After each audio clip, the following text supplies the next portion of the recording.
ব্যাংকের লোন নিয়া যারা ঋণ শোধ করে নাই, ঋণ খেলাপি হয়েছে, তাদের বাড়িতে ভাত খাওয়া, মেজবান খাওয়া জায়েজ নাই। এই টাকা তুই মেজবানের টিয়া দিয়ে ব্যাংকের টিয়া শোধ করছে না।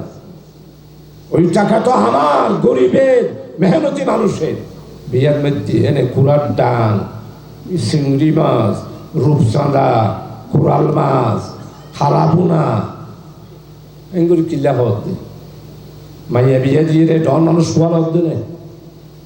তোর কতজন টিয়া এই আজিয়া 5 তারিখ হচ্ছে এই পর্যন্ত ওদের টিয়া ভাবতে এন্ডুল্লা বিচার সুবাহান তুই কমিটি করে দিয়া বুঝি। একজন হতায় মৃত্যু 6 লাখ পাই, অমুক হতায় 10 লাখ পাই।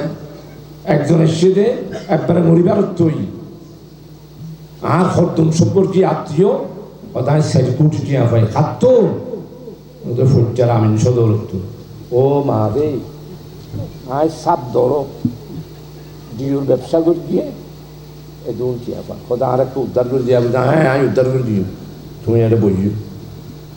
তাই কোতোয়ালি রুসিনে টেলিফোন করলে আমাদের এমনই হুমকি দিও মানুষের তো মরিবার তুই টিয়া দিলি দিতে হোক, ধরে দোয়ানদার ব্যাংকি নাই পুলিশের দিয়ে বন্ধ করে দিন।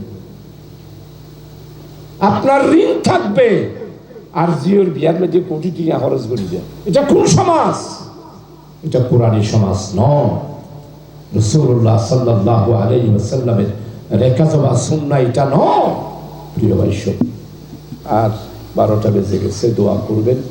আসুন দেশ এবং জাতি ন্যায়, ইনসাফ, বৈষম্যহীন, কল্যাণময় একটি ইসলামী রাষ্ট্র, উন্নয়ন, সমৃদ্ধি দেশ যদি করতে চান তাহলে কোরআনের ভিত্তিতে সমাজকে পরিচালিত করতে হবে।